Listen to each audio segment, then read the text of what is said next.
Каде би почнала со реформите во здравството? Би почнала прво со, како што реков на почетокот, со човечкиот капитал, со кадровскиот капитал, што треба да почне уште за време на студија на медицински факултет. Ние имаме во државата повеќе медицински факултети.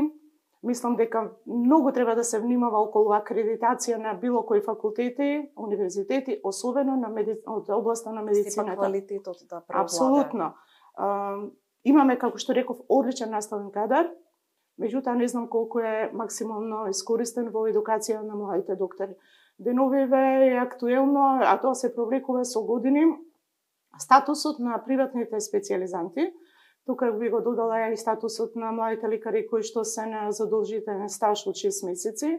Иако морам да признам дека тие во времето на министерот Филипчо прв пат добија месечна надокнада од 26.000 денари, зборувам на категоријата на приватни специјализанти, додека стажантите добиваат по некои символични 15.000 денари. Тоа е еден чекор голем напред, меѓутоа тие немаат здравствено осигурување.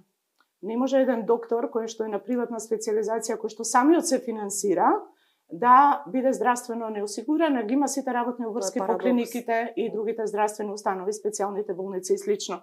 Сега имавме скоро и еден масовни протести, тие се во фаза на протести, каде што 400 приватни специјализанти се доведени во таква незгодна ситуација.